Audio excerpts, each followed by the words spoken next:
कभी खुद पे कभी हालात पे रोना आया, बात निकली तो हर एक बात पे रोना आया।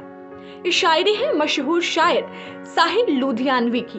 वो भले ही इस दुनिया को अलविदा कह चुके हैं, लेकिन आज भी उनकी शायरी और गाने लोगों के दिलों पर राज करते हैं। साहिर का जन्म 8 मार्च 1921 को हुआ और 25 अक्टूबर 1980 को वो दुनिया को अलविदा कह गए।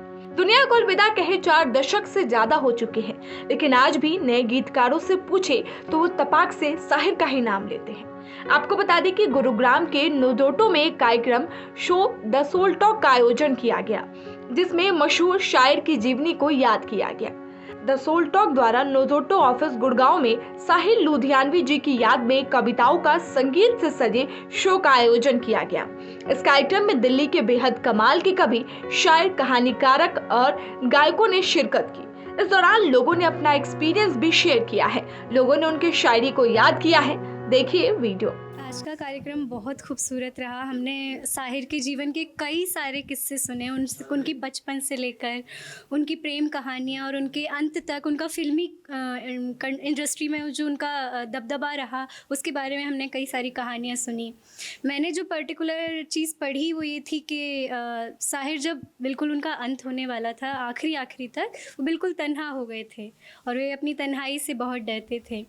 तो उसी से जुड़े 1-2 किस्से मैंने पढ़े थे और 1-2 नज़्में उनकी कही थी। एक नज़्म जो आप सुनाना चाहेंगे? हाँ, उन्हीं की एक नज़्म जो मुझे बहुत ज़्यादा पसंद है वो ये है कि कभी खुद पे कभी हालात पे रोना आया, बात निकली तो हर बात पे रोना आया। हम तो समझे थे कि हम भूल गए हैं उनको, क्या हुआ आज ये किस बात पे रोना आया। किसके लिए जीते हैं हम, किसके लिए जीते हैं, बारहा ऐसे सवालात पे रोना आया। कौन रोता है किसी और की खातिर है दोस्त, सबको अपनी ही किसी बात पे रोना आया। वहीं आपको बता दें कि इस कार्यक्रम में साहिर की जिंदगी के तमाम अनसुने किस्सों पर बात हुई। वहीं साहिर का सफर बॉलीवुड में कैसा रहा उसे भी बताया गया है। देखिए वीडियो। आज बेसिकली हमने साहिर को सेलिब्रेट करा, और आज अगर मेरी परफॉर्मेंस की बात हो तो साहिर का सफ़र बॉलीवुड इंडस्ट्री में एक बड़े गीतकार की तरह कैसे रहा, कैसे उन्होंने काफ़ी सारे गाने लिखे। तो जो मेरा पार्ट था वो यही था। इसमें मैंने यश चोपड़ा के कैरेक्टर से उनका जो फिल्मों का सफ़र रहा था उसको प्रदर्शित किया। साहिर के काफ़ी किस्से हैं, लेकिन एक किस्सा जो लता मंगेशकर के साथ उनका हुआ था, जिससे पता चलता है कि साहिर खुद की कितनी इज्जत करते थे। तो एक रोज़ क्या हुआ, साहिर साहब और लता जी एक कमरे में साथ बैठे हुए थे, तो किसी शख्स ने आकर के साहिर से कहा कि साहिर साहब, आपके गाने इसलिए चल रहे हैं क्योंकि लता जी उनको गा रही हैं। तो साहिर साहब को बात बुरी लग गई। तो साहिर साहब तभी खड़े हुए और उन्होंने खड़े होकर बोला कि मैं तब तक लता जी के साथ काम नहीं करूंगा जब तक आपका भ्रम नहीं टूट जाता। और उसके बाद आने वाले 2 साल तक साहिर साहब ने लता मंगेशकर के साथ काम नहीं करा, लेकिन फिर भी साहिर ने जितने भी गाने लिखे वो सब चलते रहे। नए नए गायकों के साथ, नए नए म्यूजिक डायरेक्टरों के साथ गाने लिखे और वो सब चले। तो ये किस्सा बताता है कि साहिर को खुद पे कितना भरोसा था। वहीं कुछ लोगों ने उनके गीतों को भी गुनगुनाया है।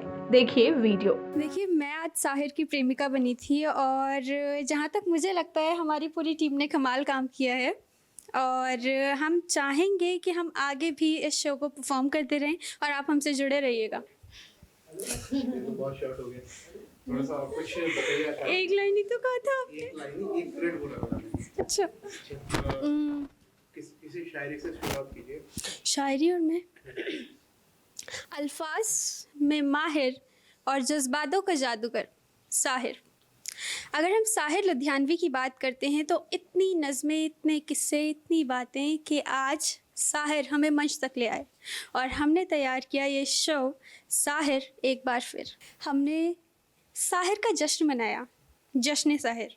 हमने गाया, नाचा, परफॉर्म किया। मेरे एक दोस्त खुद साहिर बने, मैं बनी हूँ साहिर की प्रेमिका अमृता, ऐसी प्रेमिका जिसके लिए कभी साहिर ने इजहार ही नहीं किया। मेरा नाम कुशाग्र है और मैं कहानियाँ सुनाता हूँ और मैं रोहिणी से आया हूँ और यहाँ पर साहिर के जश्न में शरीक होने आया हूँ। मैंने साहिर का बचपन का किरदार निभाया है, उनकी कहानियों, जो जैसा बचपन उन्होंने जिया, क्या उनके साथ दिक्कतें रहीं, फैमिली प्रॉब्लम्स क्या थी और चीज़ें जो बयान नहीं कर पाए। एक तरह का काम नहीं करना है मेरे को, बहुत सारे तरीके का काम करना है। मेरे को प्यार प्रेम पे भी लिखना है, मेरे को जज्बाती हालातों पे भी लिखना है, पॉलिटिकल इश्यूज़ पे भी बहुत ज़्यादा कहना है और हमेशा समाज को एक ऊपर चेतना की ऊंचाई पे कैसे ले जाया जाए, ये साहिर साहब से मैंने बहुत ज़्यादा सीखा है। और मेरा नाम अलंकृता है, मैं अभी यहाँ पर नोएडा से आई हूँ और आज मतलब आज का जो हमारा जश्न साहिर था, उसमें मैंने साहिर के गीत गाए। बहुत सारे गीत थे मेरे पास, लेकिन उसमें से कुछ चुनिंदा जो मुझे बहुत पसंद थे, मैंने वो गीत गाए। तो मेरा यही रोल था आज के इसमें। जैसे कुछ आए साहिर बन के, कुछ साहिर की प्रेमिका बन के, लेकिन मेरा हमेशा से मानना रहा है कि साहिर ने जो प्रेम पे लिखा उसको मैं बहुत मानती हूँ, उसको मैं बहुत फॉलो भी करती हूँ। तो इसलिए मैं चाहती थी कि जब ये शो मैं एंड करूँ तो मैं वो प्यार भरे गीतों से उसको एंड करूँ, और मैंने वही किया।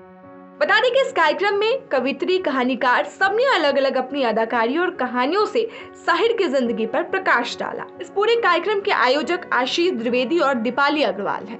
वहीं बता दें कि द सोल टॉक हमेशा ऐसे प्रोग्राम करती रहती है और इनकी कोशिश है कि ऐसे विभूतियों को ऐसे कार्यक्रमों के माध्यम से याद किया जाना चाहिए जिससे लोग साहित्य के करीब आ सके।